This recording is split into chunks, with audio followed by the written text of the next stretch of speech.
moving on to social stuff, social phenomena, how to approach different types of social processes within the ontology that we've been sketching out. Remember, it's important, from yesterday, not to confuse ontology and epistemology. Okay? We need both, of course. We need a stance relative to what kinds of beings we are considering legitimate part of our world. That's ontology. We are not including anything transcendent in our ontology, for instance. God, the devil, angels, demons, essences, and as we will see today, reified generalities like the market, the state, science in general. Those are not part of our ontology. Little by little, I'm going to start sketching out how to get rid of those, to clean up our ontology, because if we're going to believe that certain things are independent of our minds, that those things need to be very clearly defined. Also remember, ontologically, particularly since we're switching now to social processes, that unlike yesterday morning, in which intensive differences, dynamics of populations, topological structure of possibility spaces are independently of our minds completely. In other words, 6 million years ago, these things already existed, even though there were not minds present, at least not human minds.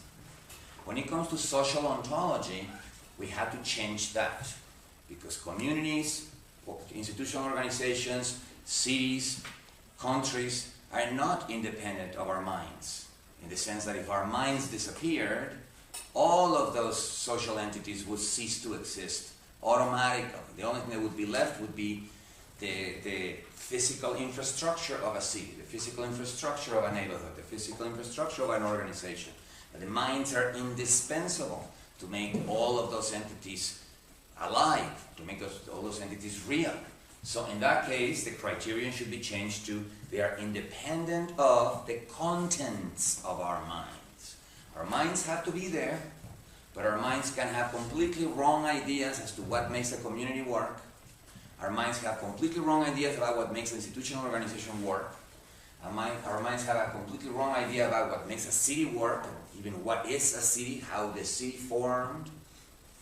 And our minds have a complete wrong idea as to what countries are, and yet our minds need to be there doing our jobs 5 to 9, or 9 to 5 rather, and being neighbors, part of our communities, and being taxpayers and perhaps recruits in an army, because our minds are necessary for all those entities to work. So we're changing our criterion today. We're just giving a new version of it. Social entities, the ones that we're going to be talking about today, when we talk about social ontology, and this is what we're going to be talking about this morning, are independent of the contents of our minds, which is a very different thing. Right? Our minds need to be there. So I'm going to divide the class. Today, in the morning, before lunch, we're going to be talking about social ontology. Now this is, and I have to say this right away, this is something where you will see divergences between my approach and Deleuze and Guattari's approach, okay? And I'm going to be pointing at those divergences as we go along, so you don't get confused when you go back to the original literature and you compare the ideas here.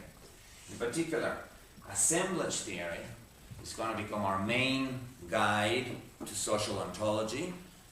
But assemblage theory is, when you try to find it in 1,000 plateaus, it's really all over the place. This is a few pages here, a few pages there. The definition is in one page, the elaboration is in another one. And there is not really a whole book, or at least a whole thick chapter in which all of the different elements are supposed to be there. I have to kind of pull all the different parts together from different parts of the book. And also there's the problem that Deleuze and Guattari, when they joined together to write this book, both Anti-Oedipus and 1,000 Plateaus, they decided deliberately not to have to reach consensus about everything. Because the whole point of the experiment was that they would keep their differences. The book was supposed to be an assemblage of heterogeneous elements, precisely. And if they had reached consensus on everything, then it would have been a lot more homogenized, a lot more uniform. And part of the experiment was for Deleuze to learn from Guattari by seeing their differences, by putting their ideas together, but with rough edges, without smoothing them out. And the way this translates practically for us is that there are two assemblage theories in those books. One is due to Deleuze, the other one is due to Guattari. We're going to try to blend them both into one coherent theory. For Deleuze, the main example of an assemblage is the assemblage formed by a horse, a warrior, and a weapon. That definition had already appeared in an interview with Claire Parnet, even before, or as he was beginning to work with Guattari. The idea of an assemblage is, of course, you mount the horse with the weapon, and the three things together form something that cannot be reduced to each one of the parts. Something that is more than just a sum of a horse, a warrior, and a weapon. Right? The horse amplifies the powers of the mounted archer. The weapon in motion becomes, as you shoot while you're running in your horse, becomes more powerful than if you were shooting it standing still. And so the different parts of the assemblage interact so that the whole is not reducible to each one of its parts. For Guattari, on the other hand, and this appears in a chapter in A Thousand Plateaus called Postulates on Linguistics, he didn't even use the word assemblage. He used another word that in English would be translated something like agency. And he uses, agenciement or something like that in French. And he actually is a longer word, is collective assemblages or collective agencies of enunciation. Right? Which it now has some much more specific things. That doesn't apply to the horse, warrior, weapon assemblage. I just don't understand how that assemblage is supposed to be an assemblage of enunciation, but it does apply to communities, it applies to institutional organizations, which are going to appear in our narrative today. So we can take elements from both, but inevitably the version I'm going to present to you is my synthesis. I try to get rid of those rough edges. I mean, the rough edges and the distinction between them were important for them when they did that experiment of writing that book together. But if the theory is going to have any future, if it's going to be applied in social science at all, those rough edges are going to have to go. And so the version I'm going to present to you is already, kind of streamlined and changed a little bit to make it more coherent, okay? I'm telling you this because when you go back to the original book and try to read it, you're inevitably going to find certain parts where they depart from my version. You're entirely free to choose whichever one of the three versions now, Guattari's, Deleuze's, or mine. Obviously, I am going to be giving you my version, which is the one I took a lot more time to work on it, and I included elements from other philosophies. So let's begin by defining what an assemblage is. The key notion here is a part-to-whole relationship, which is, of course, a very old type of relationship, goes back to the Greeks.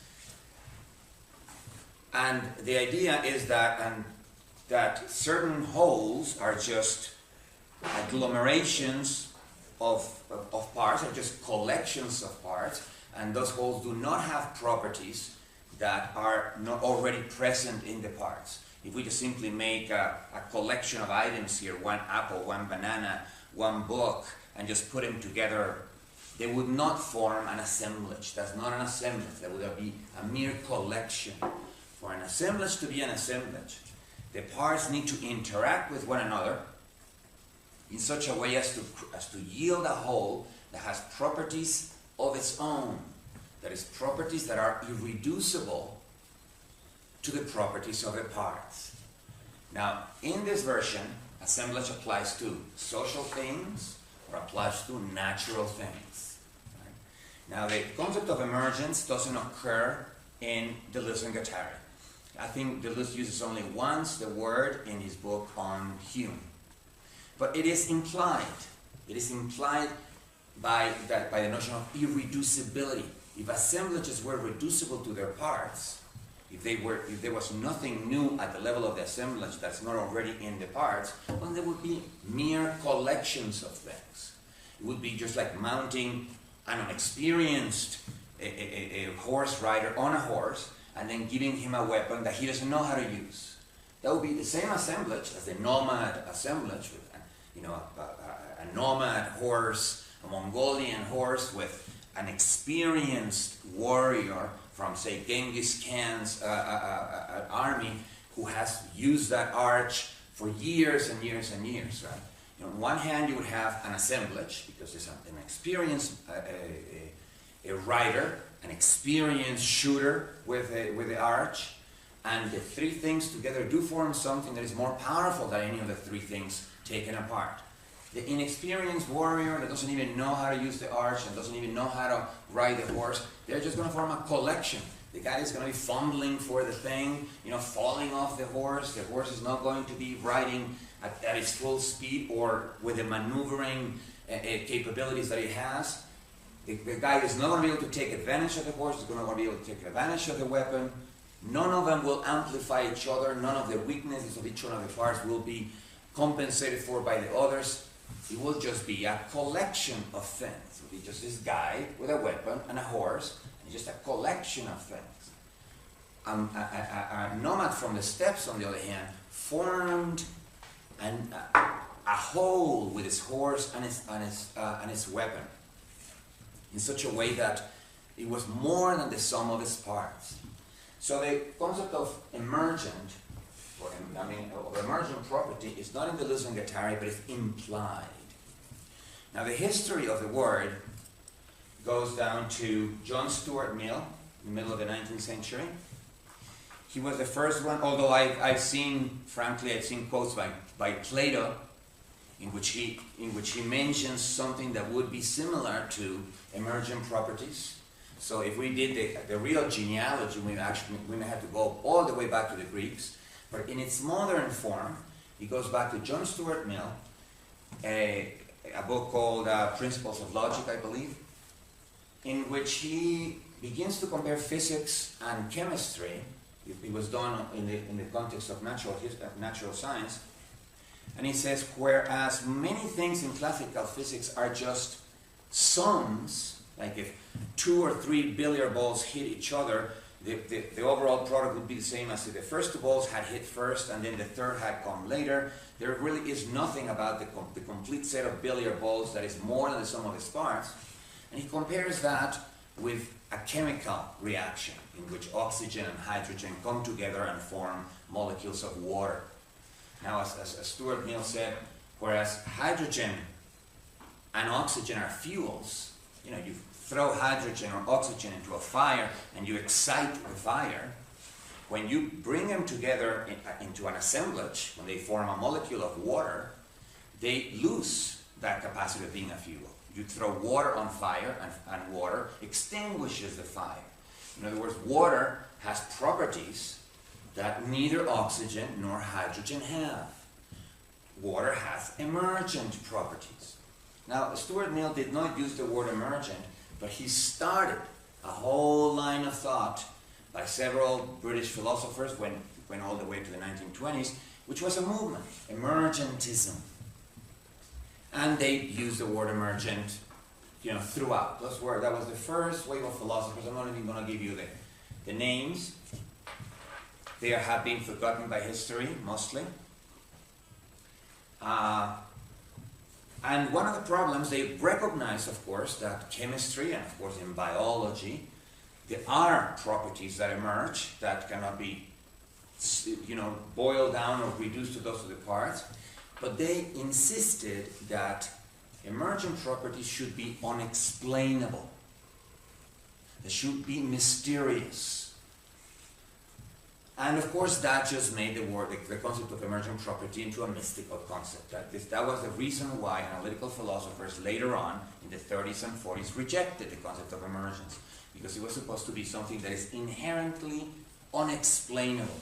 We cannot explain why water has the properties it has, and why oxygen and hydrogen have ceased to be fuels once they become part of the assemblage that we call a molecule of water. Today, the concept of assemblage has been resuscitated without that requirement. Today it's understood that to explain how properties emerge is not to explain emergence away. That was the fear of the early emergentists, that if you could explain how something emerges, well then you are eliminating emergence. You're eliminating the mystery, you're eliminating the novelty. But that's not at all the case. You can give mechanisms of emergence. You can say, this is how this property emerges, and still maintain that that property is irreducible. That's the most important part of the concept of emergence, to block reductionism, right? To block the idea that all we are is a cloud of atoms, like a physicist would say. But ultimately, all you are is a cloud of atoms. Really, a cloud of atoms. So molecules don't exist, cells don't exist, tissues don't exist, organs don't exist, or no, the whole organism doesn't exist. It's just a bunch of atoms bouncing around. That is what we need to, of course, block, that maneuver. And because physicists are the most prestigious of scientists, when physicists say something like that, some goofy thing like that, a lot of people follow. And they just start thinking, well, yeah, all we are is a cloud of atoms. And all the emergent properties at the level of molecules, emergent properties at the level of cells, emergent properties at the level of tissues, at the level of organs, at the level of organisms are left out. Why? Because the physicist doesn't care about all those things. That's for chemistry, that's for biology. Well, yeah, but a philosopher has to care about the irreducibility of each one of those levels to the level of atoms. Now, we're not going to be talking about that tonight. We're going to be talking about communities, organizations, cities, and so on. But I still will maintain that communities cannot be reduced to the people that make them up, or institutional organizations cannot be reduced to the people that make them up. Social justice movements, which are coalitions of communities, cannot be reduced to the communities that make them up. Federal governments or other types of government, parliamentary governments or aristocratic governments cannot be reduced to the organizations that make them up. Cities, which are made out of organizations, communities, neighborhoods, transportation systems, streets, and so on, cannot be reduced to the parts that make them up, and so on and so forth. So emergence is going to be a very important property. That's why I say, the minimum definition of an assemblage is a whole that is irreducible to begin with, and then I add decomposable. Why? Because once you have emergent properties, and once the whole has an autonomy and properties of its own, it is very tempting to think that the parts somehow have fused together into the whole, that the parts have in fact disappeared into the whole. That was Hegel's opinion in his book, The Science of Logic. The last 3 chapters of The Science of Logic are this physics, chemistry, and biology. And in his analysis of physics, he follows the trend of the 19th century. Of course, he was writing before John Stuart Mill, but he says very similar things than John Stuart Mill. Physics deals with aggregates of things that do not form something more. In the chapter of chemistry, then he says chemistry does have, he doesn't use the word emergent properties, but he has something more that is irreducible to the component parts. But Hegel insisted that the parts of a whole are fused into what he called a seamless totality. So that all we have to now think about is the whole itself. So that, for instance, when you're talking about society, society would be a whole that cannot be reduced to its component parts, but the component parts are in a way disappeared because they are a mere product of their society. So we as individuals and so on are not even something to be considered because we're mere products of that whole, of that totality that is the real reality here. Now, the concept of assemblage was invented by Deleuze precisely as a counterpart to the Hegelian idea of totality. This is explicitly stated in the interview with Claire Carnet. And the way in which Deleuze conceptualizes it is by saying the difference between an assemblage and a totality is the types of relationships that exist between the parts. We have two possibilities here: relationships of interiority and relationships of exteriority. Relationships of interiority are precisely relations that constitute the terms of the relationship by the very fact that they are related. In other words, when two things are related by interiority relations, they do not have an independent existence. Their properties and their very identity is defined by their relations. This is why they can be fused into a seamless totality, because you cannot take them apart. You take them apart, and then they are not the same thing that they used to be in the totality. Right? So a totality has emergent properties. It says that it is irreducible, but it is not decomposable. It is seamless. Everything has been fused in it. So the novelty of the concept of assemblage really is, since both assemblages and totalities are irreducible, is in the fact that it is decomposable. And Deleuze calls the relationships that can be separated out relationships of exteriority. And again, this is in the interview with Claire Carnet. Relationship of exteriority mean that the parts interact with one another, but they retain their own identity in those interactions. So they can be detached from one assemblage and then plugged into a different assemblage. They don't get fused into a particular totality. So in this sense, then, the definition of emergent property would be this. An emergent property is a property of a whole that arises from the constant interactions between its parts. The parts must interact, and in those interactions they must exercise capacities that they had. Right? Remember, capacities can be real but not actual. Well, in the case of an assemblage, those capacities must be exercised. They must be actual. Because without those interactions and those capacities being exercised, the emergent properties would disappear. Now, what this means is that emergent properties, despite the fact that they are novel, in the sense that they do not exist in the parts, are nevertheless immanent to the parts. If the component parts stop interacting, the emergent properties disappear as well. If we did not have this requirement, then the emergent properties would be transcendent. They would transcend their parts. Right?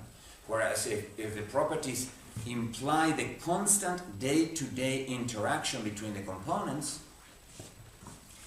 even though they cannot be reduced to this or that interaction, they need some or other interaction to be occurring. And that's what makes them immanent. That's what makes them something that is not transcendent and existing above and beyond the component parts. So, we have then assemblages that are irreducible and decomposable. The decomposability is key here. Now let me give you an example, just to make sure, an image, to make sure that everything is clear. Back in the times of Hegel, that is at the early part of the 19th century, the perfect example of a seamless totality, a totality in which the component parts cannot be taken apart, was the human body, or if you want to, the organism, an animal body.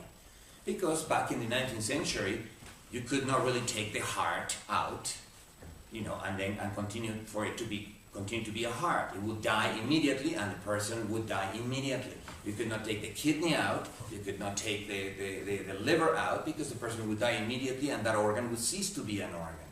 So for Hegel, it made perfect sense to say that all the organs that form our organism are fused, are so integrated together, and are so dependent on one another for their functioning, that they basically define one another in their relationships. You cannot take a heart out and for it to continue to be a heart, and the organism would also disappear. Now, today, 200 years later, we know you can take the heart out. You just need to put it in a freezer, and you need to connect the body to a pump. And the pump continues doing the job of the heart. Meanwhile, you either fix the heart or change the heart for someone else's heart. I mean, I've seen even baboons' hearts being put on people, right? So technology has gotten us to the point where we now know that the body is decomposable. Not absolutely decomposable, since you cannot take it apart and pretend that that's still a body, but you can take some parts out, plug them into another assemblage, do a heart transplant, and transplant that heart someone else. So the body is really an assemblage, and not a seamless totality. The organism has stopped being the poster boy of Hegelian seamless, fused together totality. So, to repeat then, we need the concept of emergent property, a property of a whole that emerges from the interactions between the parts. In those interactions, the parts must exercise capacities that may be unique to those interactions, but nevertheless their properties are not defined by the interactions. Only the capacities they exercise are defined by the interactions. In a Hegelian totality, the properties themselves are defined by their interactions, and hence the parts cannot be taken apart because they would lose those properties. So the distinction between properties and capacities is key here, as you can see, because we do want to say that the components of an assemblage interact in very specific ways with one another, and that is that's part of the mechanism of emergence for those properties. But we don't want to say, so we do want to say that they exercise very special capacities when interacting with one another. We still want to say that they retain their properties, that their properties were not defined by their being in that whole. Otherwise they would not be detachable, and the assemblage would not be decomposable. So, irreducibility and decomposability. Those two terms are not going to appear in your book on Deleuze. They are just implied. The terms that do appear, as I said, in the interview with Claire Parnet, the distinction between relationship of exteriority, relationships that do not constitute the identity of the parts related, versus relationships of interiority, relationships that do constitute the identity of the parts related. So this is Hegel, this is Deleuze. Now,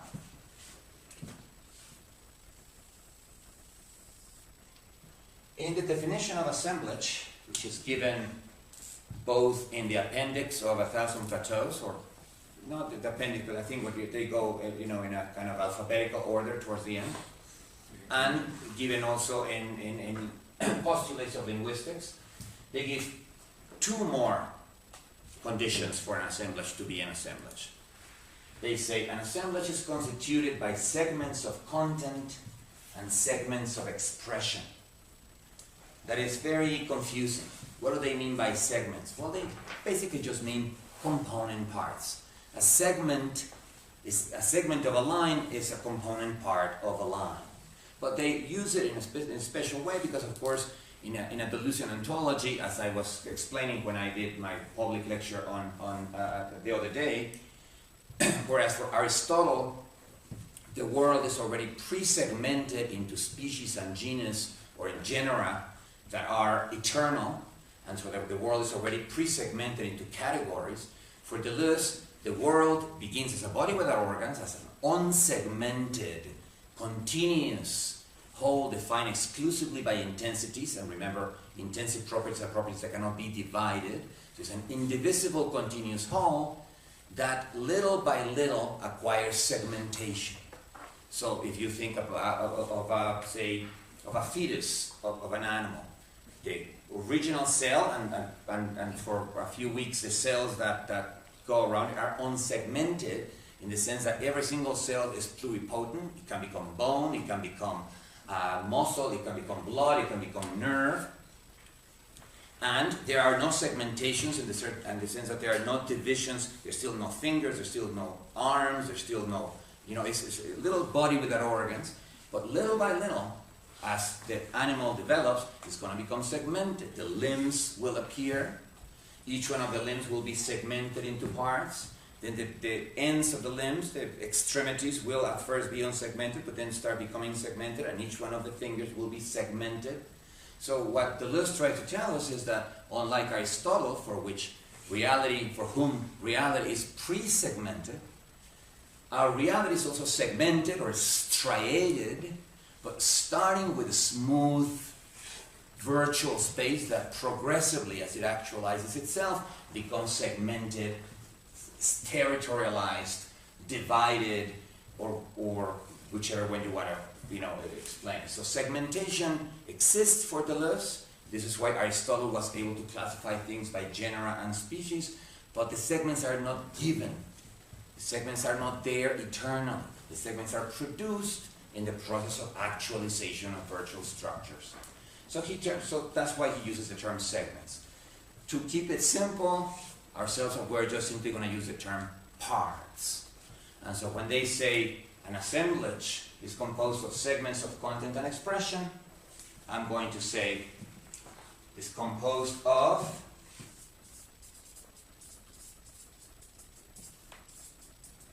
material, that's what content means, and expressive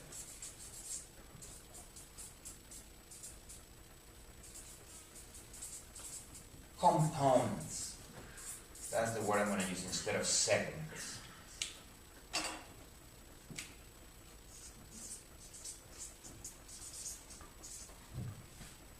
So we need to make a distinction between a role that the different parts of an assemblage play.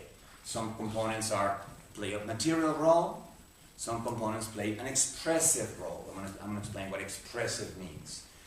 In the 20th century, expression became identified with symbolic expression. All expression was supposed to be symbolic or linguistic. Deleuze breaks with that.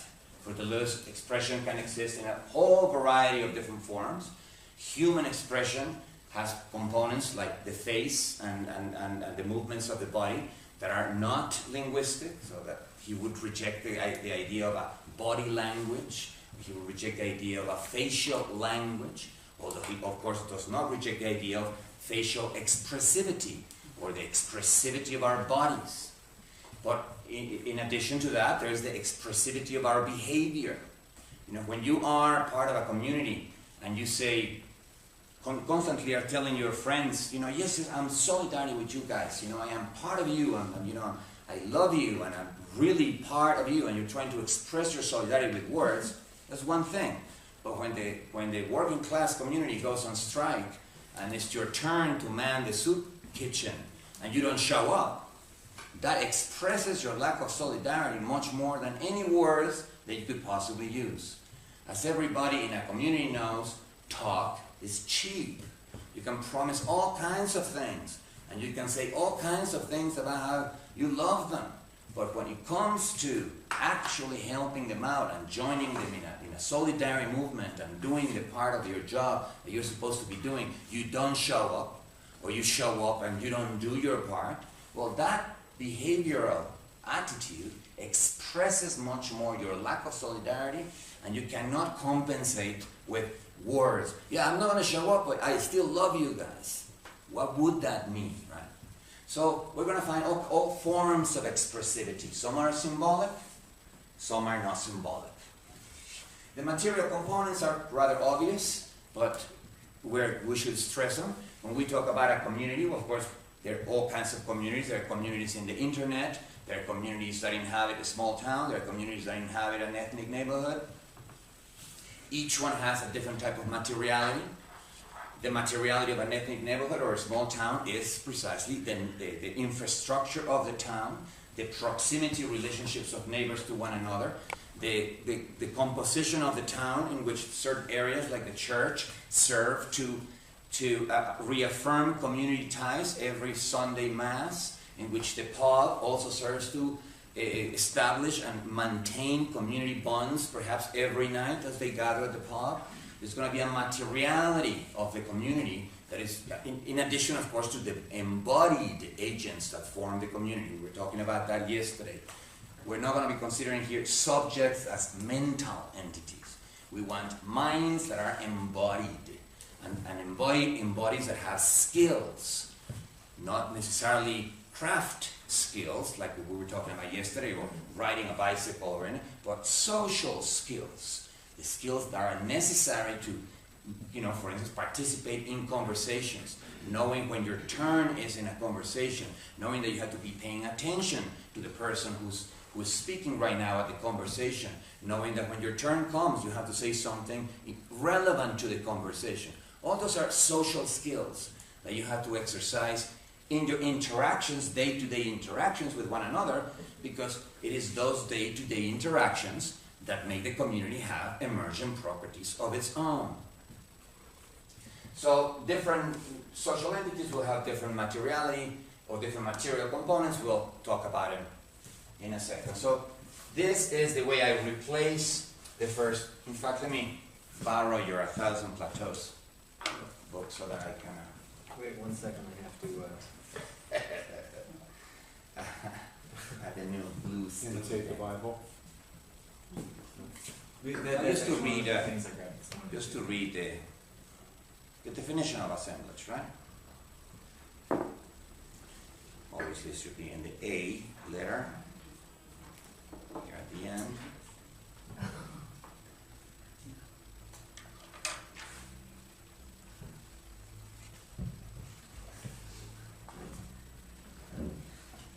Let me just see if it's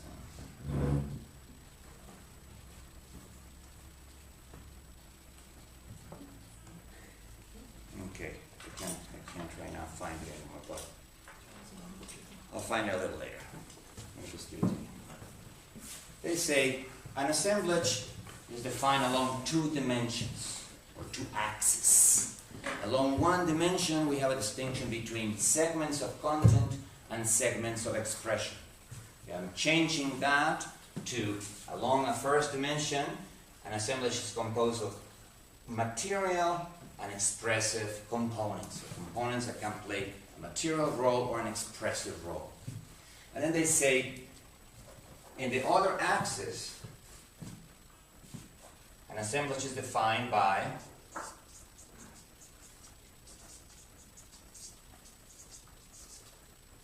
lines of territorialization. I'm going to explain.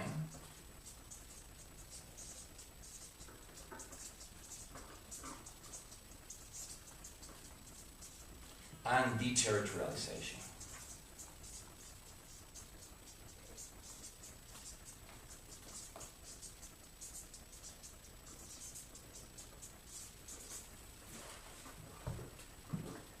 Now, when the only place in 1,000 Plateaus when they defined the term territorialization, there's really only one place, is at the beginning of the chapter called the Geology of Morals, and they define territorialization for the natural world. They define it in the context of defining stratification.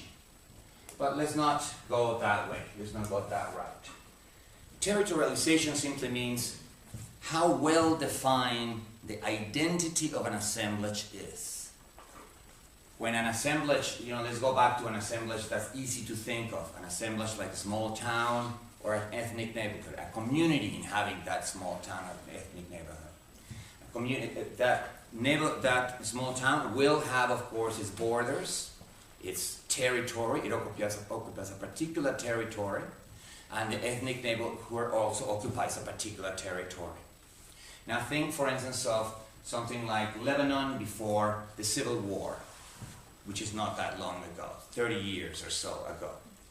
There were many communities of different ethnic backgrounds, of different religious backgrounds. Some were Christians, some were Muslims, some were Jewish, living within their own territories, but side by side. And before the Civil War, there was plenty of intermarriage between ethnicities and even between religions. And they were the friendship networks crossed the limits of the neighborhoods. So you have friends of different ethnicities and different religions in other neighborhoods, and they were good friends of yours. So people crossed freely from one neighborhood to another, and even intermarried, which is even a more permanent form of crossing those limits. We could say that before the Civil War, the different communities inhabiting the neighborhoods in Lebanon were deterritorialized. In other words, their borders were fuzzy. They blended into one another. They overlapped with one another.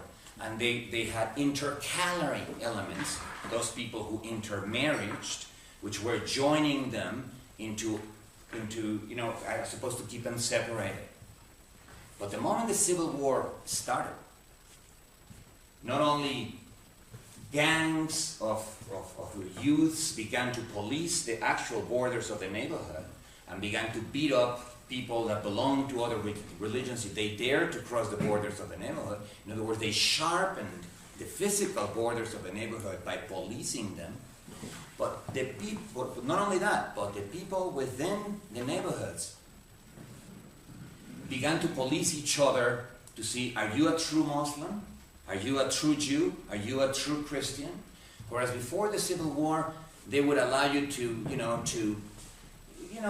lapse a little bit in your Christian beliefs. Maybe you didn't go to church every Sunday, or maybe you didn't pray if you were a Muslim exactly at the same hour of the day that everybody else is praying. Or maybe if you were a Jew, you opened your business on Saturday when it was not supposed to be, and they allowed you to do that, precisely because they were deterritorialized, the borders were fuzzy. Once the conflict began, everybody began, the distinction between us and them became sharp. Are you a Christian? Well, if you're a Christian, then you are not a Jew, and you're not a Muslim. You're not supposed to be marrying Jews and Muslims. You're not supposed to be having friends in the Jewish and Muslim communities. And they began to police one another to see, so you do not attend Mass every Sunday, so perhaps you are not a very good Christian, so perhaps we could not trust you. Conflict territorializes communities. Conflict sharpens the boundaries between communities. Conflict sharpens the distinction between us versus them. And so territorialization and deterritorialization in the first place refer precisely to how sharply delimited or how fuzzy form are the limits of a territory. But of course, we can extend that to a whole variety of spatial borders. They don't necessarily have to be territories in the proper sense of the word. Territories do apply to cities, they do apply to towns, they do apply to neighborhoods, but they can also apply to a variety of, in a more general sense, territorialization defines how sharply defined is the identity of an assemblage, how unchanging is the identity of the assemblage, how homogeneous is the identity of the assemblage, and deterritorialization is the opposite. How many heterogeneous elements can an assemblage accommodate? How fuzzy are the boundaries so that the assemblage basically blends with other assemblages, and there are areas of indetermination where you don't know if this is one assemblage or another because that's the overlapping area. It's an assemblage that's deterritorialized, it's more open to change. And that is basically the end of the matter. Now, I'm going to add one more element. Deleuze and Guattari distinguish between two categories of wholes: assemblages versus strata.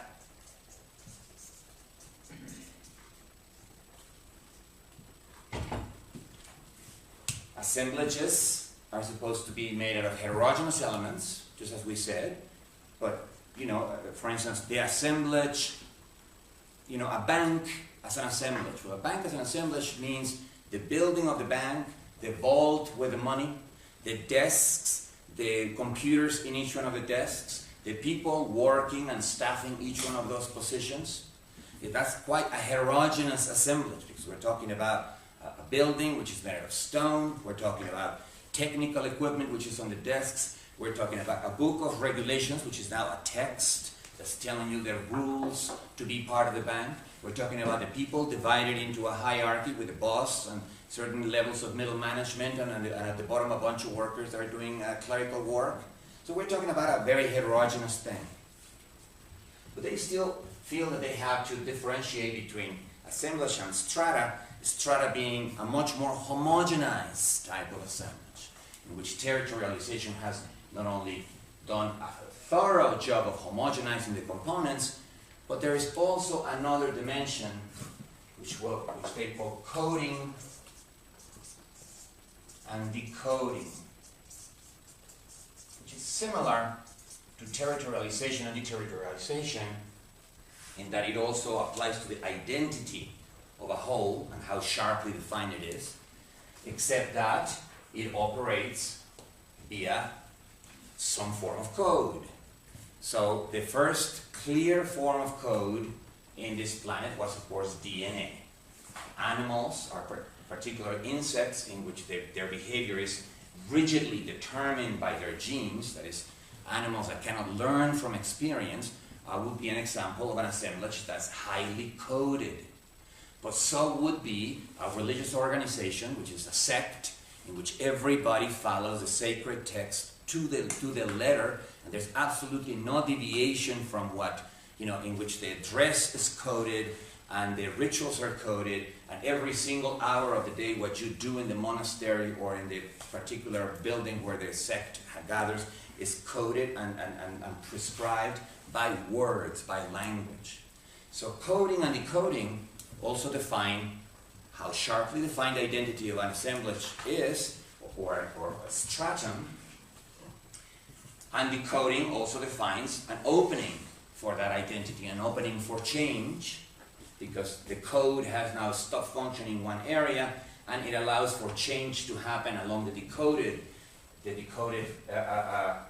vector. So, but they apply this only to strata. They claim at the beginning of one chapter, which I remember in a second, that assemblages are always decoded. Okay, we could keep that. But in my own work, this is what I have done. Precisely so that not to have to introduce dualities and not to be open to the charge, the Derridian charge that we are introducing, oppositions, and that this is a dualistic machine, and that this is a binary opposition, and so on. In order to avoid that charge, I decided to eliminate this distinction and just take the concept of assemblage as it is, with its material, in other words, with its emergent properties, its decomposability, its material and expressive components, and then, so to speak, treat it as if it was a machine and add two knobs, two parameters to it that are adjustable. One parameter is territorialization.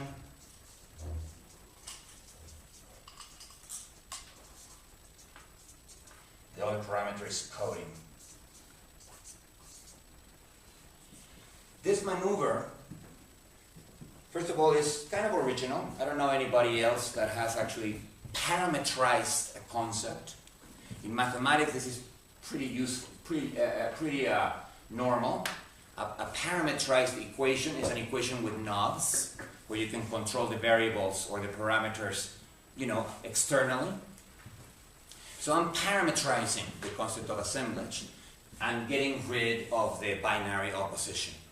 And so then we end up with this concept. An assemblage is a whole that has properties of its own, non-reducible to the parts, but the parts maintain their autonomy. They exercise some specific capacities when they interact with one another, but they could be detached from the assemblage.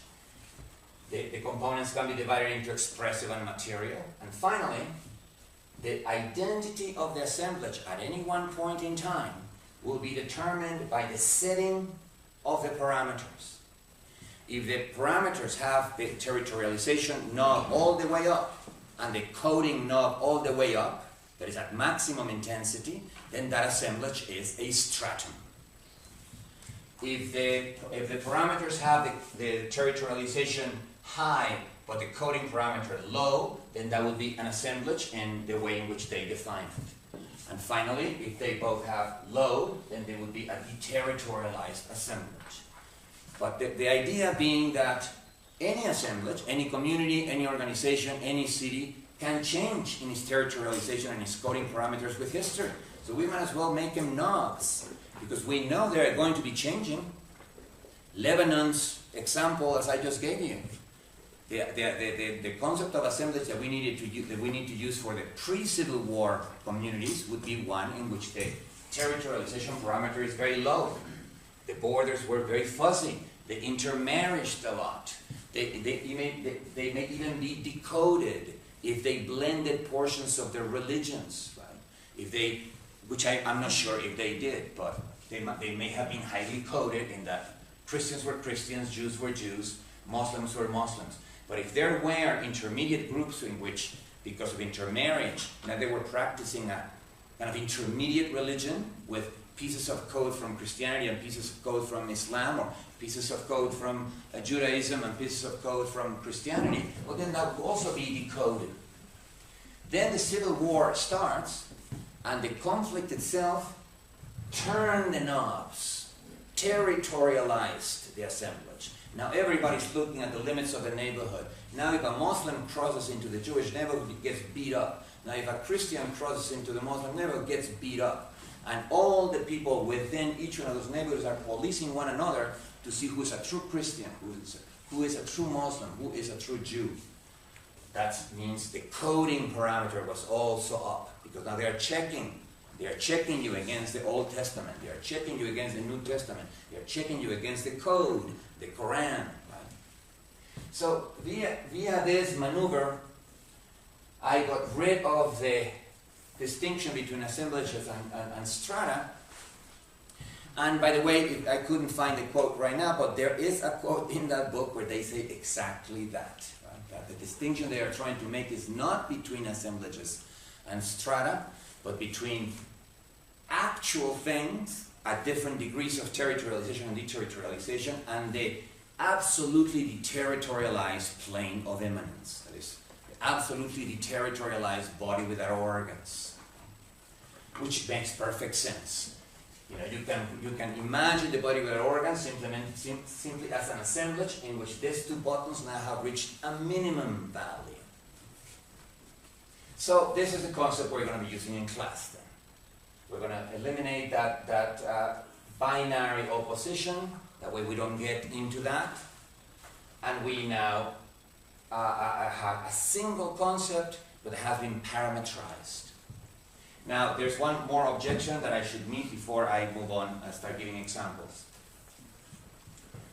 For Deleuze and Guattari, the distinction between assemblages and strata is not just a quantitative distinction, it's a qualitative distinction. Right? So it's not just a matter of how many degrees of territorialization you are turned one way or another. It's not a quantitative distinction. You're trying to make a qualitative distinction. So am I not betraying that by making a purely quantitative distinction by adding parameters? Well, the answer is no. Because parameters in general have, and here, have critical points, and we've already discussed this, at which changes from quantity to quality exist. These are called phases, right? Like the liquid, gas, and solid phases of water. If we took water as an assemblage, we would know that by moving the one parameter, which is temperature, at a certain critical point, that water would change to a completely different qualitative state. It will become ice. It will become completely territorialized, completely stratified, crystallized. Whereas by moving it in the other direction, you will become vapor. You will start occupying space in a much more free way. You will start flying around, become volatile. You'll become a very different type of assemblage. So what I mean I mean to use this not as a metaphor but as a reality, I would want to argue that there are critical points in those parameters that mark changes from quality to quantity. So that at a certain degree of territorialization and coding, the assemblage actually changes phase and becomes a stratum. At a certain, if you go the other way, a stratum melts again into an assemblage. That way we replace types, the type stratum, the type assemblage, which can be interpreted as transcendent essences, with phases. That is, with something that is, with a variation that is inherent to the assemblage. At several points in 1,000 Plateaus, Deleuze and Guattari seem to agree that this is in fact the case, because they always make a sharp distinction between rhizomes and trees, between striated spaces and smooth spaces, between assemblage and strata. They first make an opposition that's very sharp, only to move on towards the end of that chapter and say, but rhizomes can be transformed into trees, and trees can be transformed into rhizomes. Smooth spaces can be transformed into striated spaces. Striated spaces can be smoothed out. Assemblages can be stratified. Strata can be destratified and become assemblages. Well, if they can be transformed into one another, well then that is the definition of a phase, right? That is what a phase is. It's something that is non-transcendent, that is immanent to the assemblage itself, but that determines internal changes from quantity to quality. Now, parametrizing the concept of assemblage gives us that precisely. So here we could put outside, if this is the knobs, here we could put certain markings that determine the critical points at which an assemblage will change from quantity to quality. Right? Now this is as far as the abstract theory of assemblage is going to take us. The real proof that assemblage theory works and that is useful for us is in its applications. In its applications to actual social ontology, to actual social problems. So let's move to that.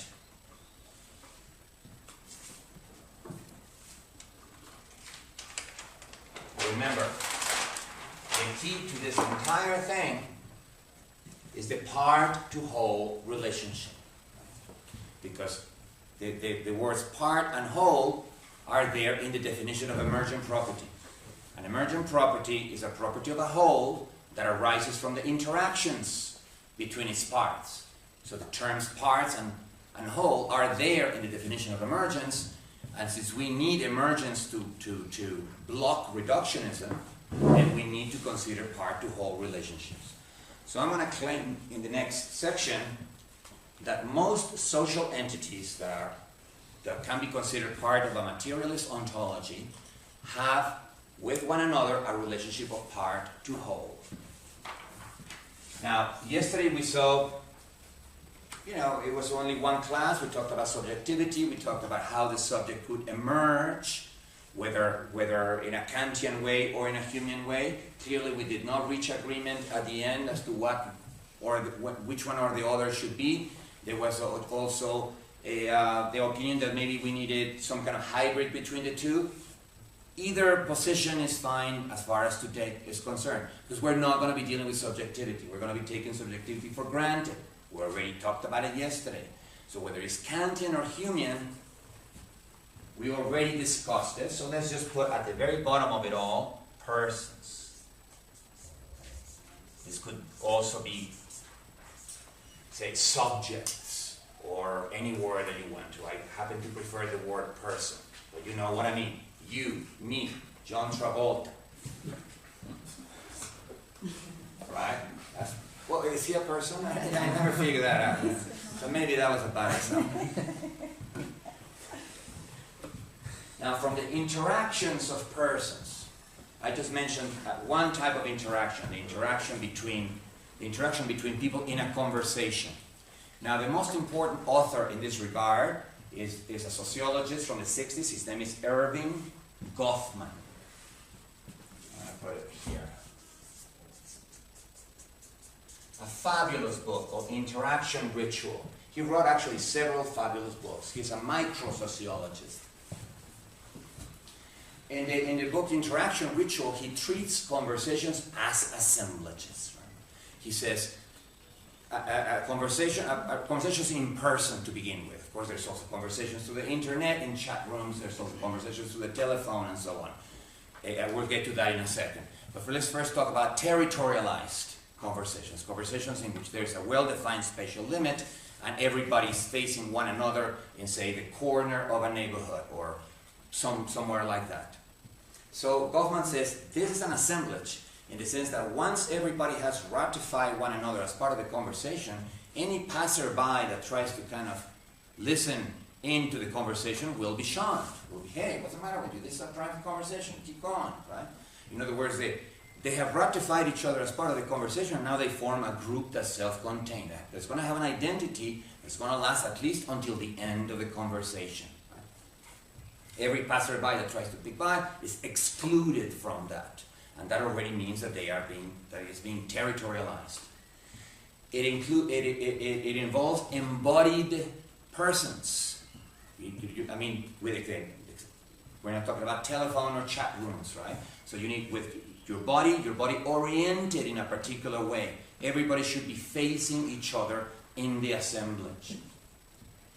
Then there's going to be certain codes that rule the assemblage. That's the coding parameter. And in particular, the code or the rule that says that there's going to be turn taking. Not everybody can speak at once. You need to, it's his turn to talk, and then everybody's turn to listen. Then it's your turn to talk, and everybody's turn to listen. When the main form of currency, or one of the two main forms of currency in that assemblage, is attention. When the person whose turn is to talk, everybody's supposed to be paying attention, or at least pretending to pay attention to the guy. But you must at least pretend, because you cannot be like, going like this while the other guy is talking, and then expect attention when it's your turn, right? You at least need to be, you might be thinking about something else, but you're going, very interesting. And most importantly, and this is something that we did not discuss yesterday. Yesterday we discussed the emergence of the subject, but only the emergence of the private self. The self that contemplates, the self that perceives, the self that organizes perception one way or another. If you believe in the linguisticality of experience, it's the self that organizes the experience via linguistic categories. If you believe in the intensity theory of experience, well, it's a subject who consumes those intensities. That subject, by the way, the subject that consumes intensities is in anti-Oedipus, is the third synthesis, the synthesis of subjectivity. It's called the synthesis of consumption. Voluptas, I think they call the energy that circulates in that subject, because it is a subject that voluptuously consumes intensities. The subject that voluptuously consumes colors, consumes sounds, consumes flavors, consumes aromas, right? It's called voluptas. But either way, as I said, I don't care right now. Yesterday I did care about destroying the thesis of the linguisticality of experience. I failed miserably. So I'm not even going to try today. Either way, both of the two theses that we were arguing about yesterday are about the private self. But in addition to our private selves, we have a public persona. That is the part of ourselves that we project to others, that we let others see. A public persona is typically, depending on, it depends on the person, of course. There are some people who have a public persona that is like totally made up, right? I just came back from the moon. Yeah, like I visited Mars last week. And it was, But most of us don't really exaggerate that much our public personas. All we do is simply cover some of our weaknesses, that is, not reveal some of our weak points, and exaggerate a little bit some of our strengths, Yes, I'm a great soccer player. No, you're just a medium soccer player. But how are they going to know, right? So you project a certain persona, and that's the public persona that you project to others. And that is part of yourself. right? Your self is like a double self, with your perceiving, contemplating self, or the self that structures experience, but also the self that interacts with others, right? The self that has the other as a pole, towards which you need to present a persona. Now, in a conversation, as Erving Goffman says, personas are precisely what carry the conversation. You're always, every turn that you have in the conversation, you have an opportunity to say something about yourself, about your public persona, not necessarily talking about yourself, but by your choice of subject, by your choice of words, by the funny comment that you made, by whatever it was your intervention in the conversation, you are giving others information about your person. Oh yeah, he's the funny guy that we heard about. Oh yeah, he's the serious guy that we talked about. Or you make always very concise, very precise statements, and then you let others turn. Oh yeah, he talks very little, but he says a lot when he talks. Well, those are part of your public persona, right? And now come the intensities. And this is where Goffman excels. He says, one of the most important intensities circulating in a conversation is the possibility of embarrassment, the possibility of humiliation. How does that come about?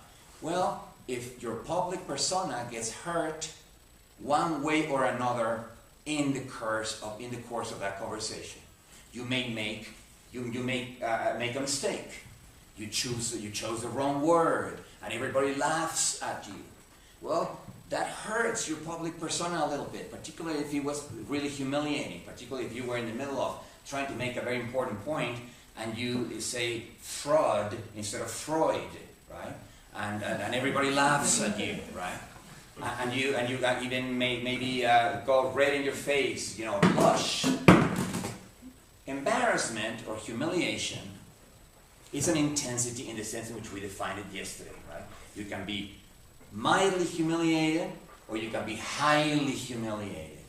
And as Goffman says, humiliation the people who participate in a conversation need to both have poise and tact. Poise means that someone can say something funny about you, something that hurts your public persona, but you brush it off by maybe making a self-deprecating joke. And then that's the end of the thing, right? You kept your poise. You did not become embarrassed by that revelation, right? Tact is the opposite. Tact is not to say things that are going to embarrass someone else. Or if you're going to say them in such a way that's not going to hurt the public persona. And why should they be poised and tact? Well, because embarrassment draws attention away from the subject of the conversation to the person who is being embarrassed. And since attention is the energy that keeps the assemblage together, anything that draws attention away from the conversation to the person that's being embarrassed could destroy the conversation, right? In the middle of a conversation, someone says, you're talking about something else, and someone mean says, he was a virgin until he was 24, and you get caught completely out of whack because the persona you were trying to project, you never ever said that. It is true that you were a virgin until you were 24 or 25, right?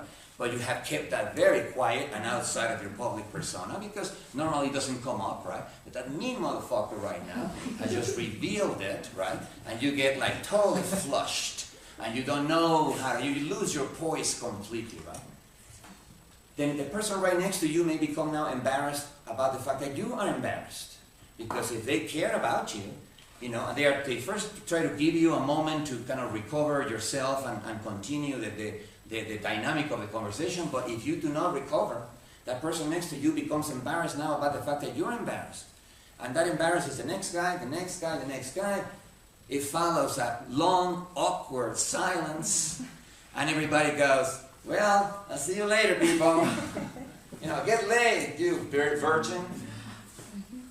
So embarrassment at a certain critical point can destroy and completely deterritorialize the conversation, right? In the sense that it falls apart. It doesn't continue. So Erving Goffman does a fantastic job of analyzing one particular assemblage, the conversation assemblage. Now, conversation assemblages are very important Because, of course, in a territorialized community, like a neighborhood or an ethnic neighborhood or a small town, that is one of the forms that everyday interactions take every day. And remember, the community is not going to have properties of its own if those interactions don't occur continuously. That is why, as I said, the properties of the community are immanent. They are immanent to those interactions. The interactions stop and the community loses its properties. The properties are not transcendent. They are not independent of what's going on down there. They cannot be reduced to it, but at the same time they do depend on it.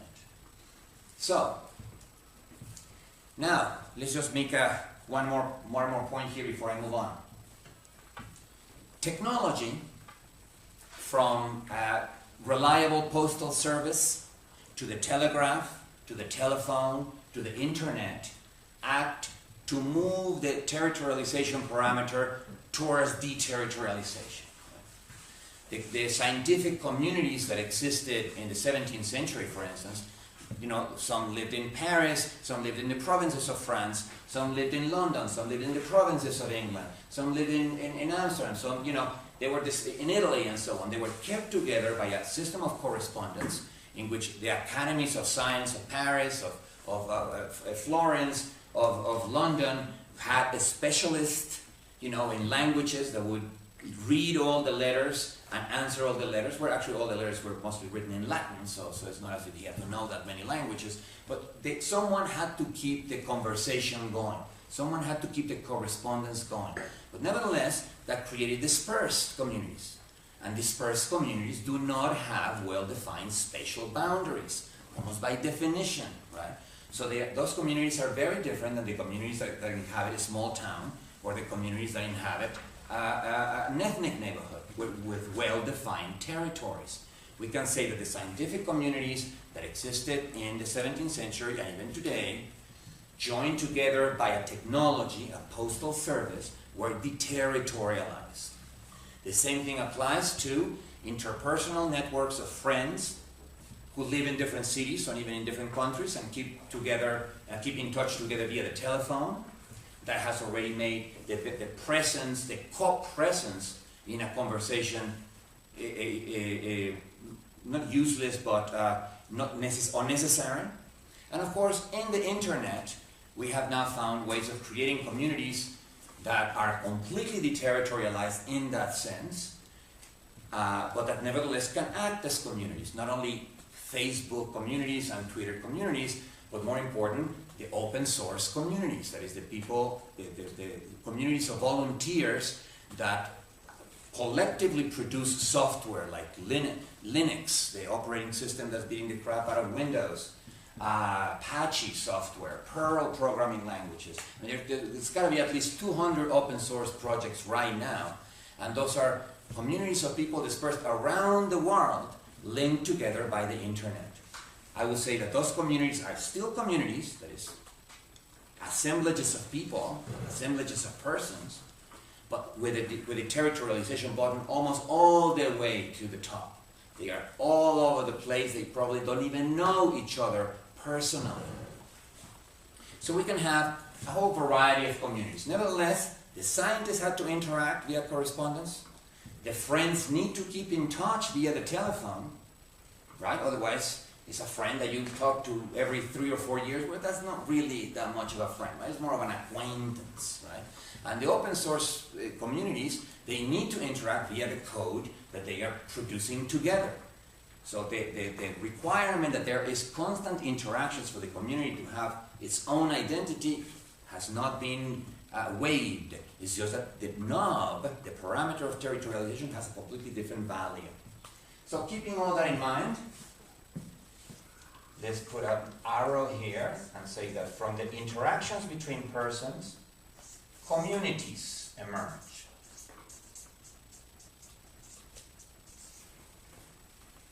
So let's move on one level. A community then is just an assemblage of persons and, depending on the community, some materials and expressive components. The material components in the case of a community that inhabits a small neighborhood or an ethnic neighborhood is the neighborhood itself, the buildings, the infrastructure of the neighborhood, the expressivity of the neighborhood. It might be an Italian neighborhood and looks Italian. It might be a neighborhood in Chinatown, and it looks Chinese. It expresses its identity via a variety of architecture and symbols and so on. But now let me just then say a few things about communities to see what the emergent properties are. And let's begin with a simple case, a territorialized community. Territorialized assemblages are always easier to analyze than the territorialized ones. So we're going to proceed that way today, and it's almost time to take a break. Right? Let's begin with the territorialized case. Since we can move the knob, it doesn't really matter. You want to move it the other way, move it the other way. I'm just right now start. It's easier to start with the territorialized case because we can easily visualize the boundaries. Right? So let's begin with a community that inhabits a small town or an ethnic neighborhood. And let's say that it is a tightly knit community. What does that mean? Well, it means that if you created a graph of the community's linkages, you go house by house and you ask every person, who are your friends? And who are the friends of your friends? And then you go to the next person, who are your friends? And who are the friends of your friends? And for every person you put a little circle, and for every friend you put an edge that joins circle to circle. And then you begin analyzing the density of the linkages. In a tightly knit community, the friends of my friends know the friends of her friends, who know the friends of his friends. In other words, everybody knows everybody else. Right? Now notice that I'm saying the friends of my friends, my indirect contacts, because in the territorialized communities, my friends might know your friends, who might know her friends. But it's only in a tightly knit community that the friends of my friends, my indirect contacts, know the friends of your friends, who know the friends of her friends. So let's begin with that case. A very densely linked community. Now, what is one of the properties of density? Well, that everybody knows everybody else, so word of mouth travels very fast. Hearsay, gossip, right? The analysis of that is in Postulates of Linguistics, in that book, A Thousand Plateaus.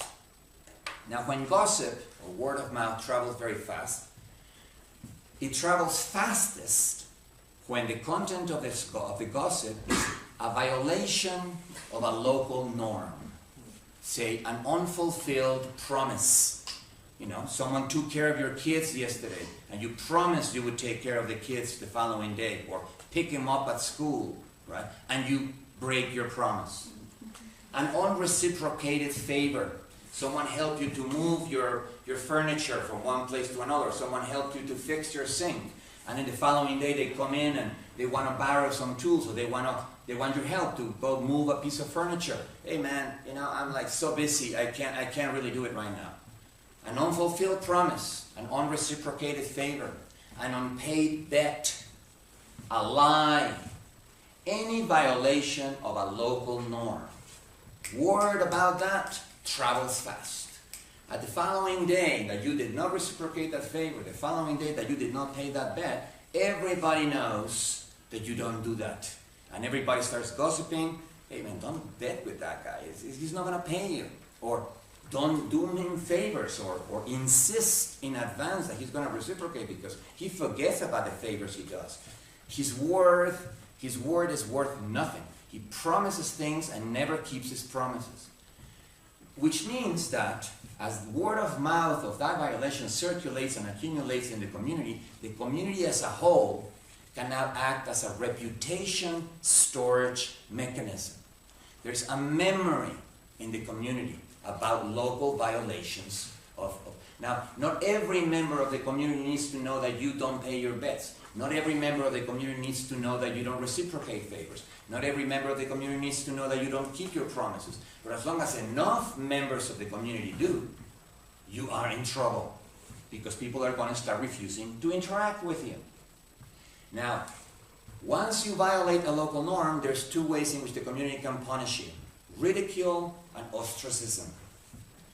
Ostracism, as I just said, is refusing to interact with you, refusing to take your promises. So you promise something, you say, you know, you can promise anything you want to, but everybody knows you don't keep your promises, so don't even promise that to me. Do you want to bet? You know, you want to bet. I want to bet about tomorrow's game. I don't bet with you, man. You don't pay your bets. Or you get into an argument, it takes weeks or years to pay your bet. Hey, man, I need you to do me a favor. You know, it's very important.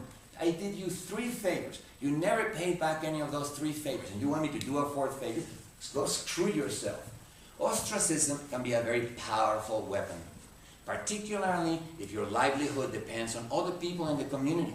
Like if you are the butcher in the community, or you are the judge in the community, or you are the policeman in the community, and you need cooperation by the others. If they now refuse to interact with you, you have lost a very important resource. And ridicule, well, that's just laughing behind your back. Right? If you might not mind people laughing behind your back, but we were saying just before, a sense of humiliation is one of those intensities that makes us what we are as subjects, and people laughing behind your back, particularly people laughing behind your kids' back, or people laughing behind your wife's back. That is, once your family's honor is on the table, you do mind, right? And if your livelihood depends on the community, and a good portion of the community is laughing behind your back, well, you're in trouble.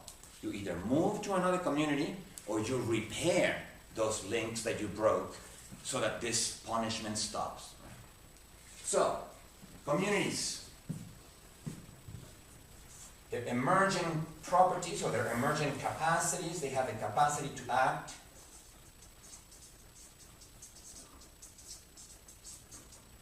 as reputation storage mechanisms.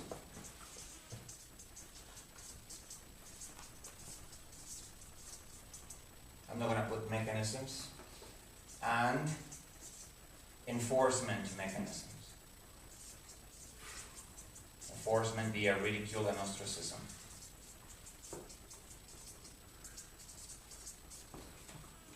These are emergent capacities of the community. It doesn't really matter who is the exact person who's laughing behind your back. It doesn't really matter who is the exact person who saw you violating the norm.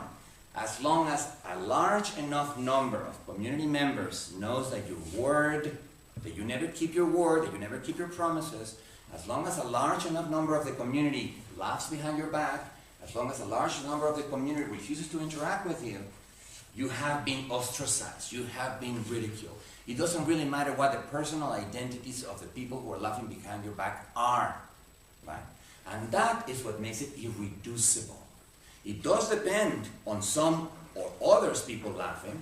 It does depend on some other people ostracizing. That's what makes them immanent. But it doesn't depend on this one particular person or that one particular person laughing or ostracizing. That's what makes them irreducible. Right? So, these capacities, of course, depend on the density of networks. When you deterritorialize the community, and you transform it into an interpersonal network of friends, in which the friends of your friends don't know the friends of my friends, well, it's much easier to get away with that kind of stuff, right? The dispersed interpersonal network has very little enforcement capacities, has very little reputation storage capacities. Although, maybe, the reputation is different, because the reputation can't travel through the phone, right? Someone wrongs you, someone doesn't pay you money that you lent them. The phone is very efficient at transmitting that information. Hey, that guy, don't lend money to that guy, man, because he never pays back, right? It's just that it's going to be harder to enforce that, because it's harder to ridicule you, although that could happen too. What powers, what capacities a community has need to be checked empirically. It's not an a priori thing. We need evidence, case by case. For instance, I always thought that Facebook communities did not have these capacities. And when Mark Zuckerberg, I think it was about a year ago or a year and a half ago, he went to the press stupidly and said, Facebook owns all the profiles and all the links between friends in this particular software. They are the property of Facebook. We can do anything we want with that information. The following day, something like 200,000 people organized themselves through Facebook against Mark Zuckerberg, and he had to take it back. Now that is solidarity. That is the capacity to mobilize together for a particular thing. And I always thought that solidarity needed a high degree of territorialization. Well, now it turned out that I was wrong. In Facebook communities, at least some of them, can be mobilized for particular purposes, which means that they do have a certain degree of territorialization. Yes. So, actually, something I was wondering about earlier. Would you say that in general there is a high degree of territorialization for websites where people interact consistently and regularly on a particular website? I mean, so it's not the individual persons live all over the world, but they are really territorialized. It's not like, for instance, I don't know, like commenting on the New York Times or CNN or BBC websites where you've got kind of people who comment all over the place in this really dispersed way. And they just get together in a chat room, for instance. But I'm not sure. It's really. I'm not sure. I mean, Facebook is different because Facebook was created to be territorialized. Facebook was created on the basis of the fraternity, right? The college fraternity. In other words, mutually exclusive groups of friends. And you have to be invited to be joined as a friend. So the very architecture of Facebook creates territories.